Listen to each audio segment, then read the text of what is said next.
wabarakatuh. Ini saya akan menjawab beberapa pertanyaan dari buku Aswaja 1 bab 1 untuk memenuhi tugas mata kuliah Aswaja 1 yang diampu oleh Bapak Nastafirin Ahmad, MPh.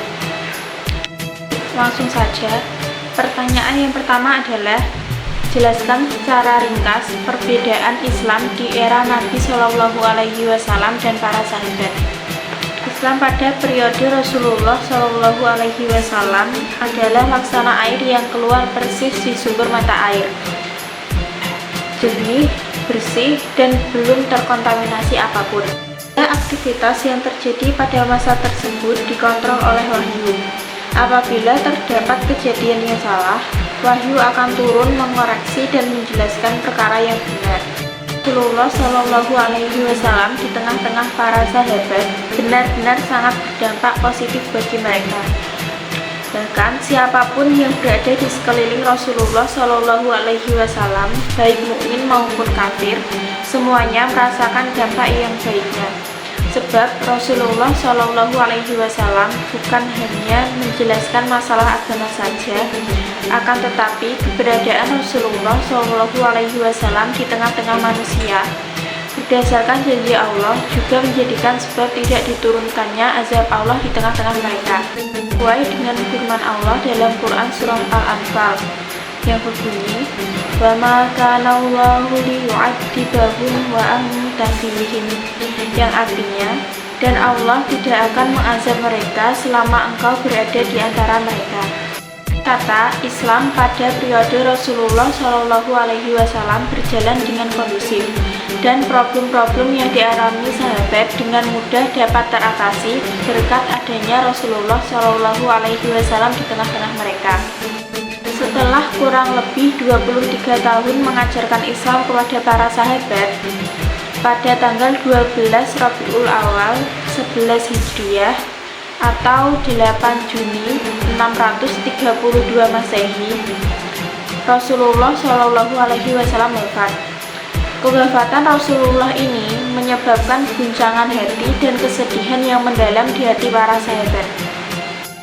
Bahkan Umar bin Khattab radhiyallahu anhu pada awalnya sempat terguncang hati beliau hingga seakan tidak mempercayai kabar kewafatan Rasulullah dan mengancam siapapun yang berkata Rasulullah Shallallahu Alaihi Wasallam wafat, maka ia akan memotong tangan dan kaki orang-orang itu. Di antara sahabat yang paling tegar tatkala mendengar berita kewafatan Rasulullah adalah Abu Bakar As-Siddiq. Pada saat itu, Abu Bakar membacakan di depan publik dengan suara yang sangat keras, dan Muhammad hanyalah seorang Rasul. Sebelumnya telah berlalu beberapa Rasul. Apakah jika dia wafat atau dibunuh, kamu akan berbalik ke belakang murtad? Barang siapa berbalik ke belakang, maka tidak akan merugikan Allah sedikitpun. Allah akan memberi balasan kepada orang-orang yang bersyukur. Nah, setelah kewafatan Rasulullah Shallallahu Alaihi Wasallam, satu persatu problem mulai bermunculan. Problem pertama yang dialami umat Islam adalah terkait khalifah atau pengganti Rasulullah dalam menjaga agama dan dunia. Untuk menyelesaikan permasalahan ini, para sahabat berkumpul di sebuah tempat yang dikenal dengan Saqifah Bani Sa'idah. Terpilihnya Abu Bakar sebagai khalifah atau pengganti Rasulullah Shallallahu Alaihi Wasallam dalam mengurus agama dan dunia ini tidak lepas dari kesaksian banyak sahabat terhadap kemuliaan Abu Bakar. Sebelum meninggal dunia, Rasulullah Shallallahu Alaihi Wasallam juga telah memberi isyarat terkait kepemimpinan Abu Bakar ini, yang diantaranya adalah dipilihnya Abu Bakar untuk menjadi imam sholat tatkala Rasulullah Shallallahu Alaihi Wasallam sakit menjelang kewafatannya. Imam Bukhari meriwayatkan, yang artinya dari Anas bin Malik radhiyallahu anhu bahwasanya tatkala kaum muslimin sholat subuh pada hari Senin dengan diimami oleh Abu Bakar, Rasulullah Shallallahu Alaihi Wasallam membuka tirai kamar Aisyah. Hal itu sangat mengagetkan mereka. Lalu Rasulullah Shallallahu Alaihi Wasallam memandangi mereka tatkala mereka dalam barisan sholat, dan beliau pun tersenyum. Hadis riwayat Bukhari. Isyarah lain yang diberikan Rasulullah tentang khalifah pengganti beliau adalah Abu Bakar adalah hadis yang diriwayatkan Imam Bukhari, yang artinya Jubair bin Mut'im berkata, ada seorang wanita sowan kepada Nabi Shallallahu Alaihi Wasallam. Lalu Nabi memerintahkannya untuk kembali lagi kepada beliau. Wanita itu bertanya, bagaimana jika saya datang dan saya tidak menjumpai engkau? Seakan-akan wanita itu bertanya tentang meninggalnya Nabi Shallallahu Alaihi Wasallam. Nabi menjawab, jika kamu tidak menjumpaiku, maka temuilah Abu Bakar. Hadis riwayat Bukhari. Pada periode Abu Bakar ini, satu persatu problem-problem umat Islam bisa diatasi, hingga akhirnya pada tahun 14 Hijriah, Abu Bakar As-Siddiq menghembuskan nafas terakhirnya. Sepeninggal Abu Bakar As-Siddiq radhiyallahu an, kekhalifahan diteruskan oleh Umar bin Khattab radhiyallahu an. Banyak sekali hadis-hadis yang menunjukkan keutamaan Umar bin Khattab. Di antaranya adalah sabda Nabi Shallallahu Alaihi Wasallam, yang artinya, sesungguhnya Allah menjadikan kebenaran atas lisan dan hati Umar. Hadis riwayat Tirmizi. Dan tidaklah matahari terbit menyinari seseorang yang lebih baik dari Umar. Hadis riwayat Tirmizi. Pada masa kepemimpinan Umar bin Khattab, umat Islam masih cenderung kondusif dan belum ada perpecahan yang tampak. Umat Islam mulai tampak terpecah sepeninggalan Umar bin Khattab. Sepeninggalan beliau, pintu fitnah mulai benar-benar terbuka. Setelah Umar bin Khattab radhiyallahu an meninggal, maka kekhalifahan diteruskan oleh Utsman bin Affan radhiyallahu an. Pada awal beliau menjabat sebagai khalifah, kondisi umat Islam masih kondusif dan baik-baik saja. Namun, pada tahun-tahun terakhir kekhalifahan beliau mengalami banyak masalah. Di antaranya adalah banyaknya umat Islam yang hampir bunuh-membunuh disebabkan oleh perbedaan qiraat atau cara baca Al-Quran. Oleh sebab itu, di tahun-tahun terakhirnya, Utsman disibukkan dengan menulis ulang Al-Quran ke dalam satu mushaf. Kesibukan Utsman dalam kodifikasi Al-Quran ini menjadikan beliau tidak dapat mengawasi pemerintahan secara maksimal seperti sebelumnya. Hingga banyak yang tidak puas atas pemerintahan beliau. Puncaknya, orang-orang yang tidak puas terhadap kepemimpinan Utsman mengadakan demonstrasi besar-besaran di depan rumah Utsman. Hingga pada akhirnya beliau pun terbunuh di tangan salah satu pendemo tersebut.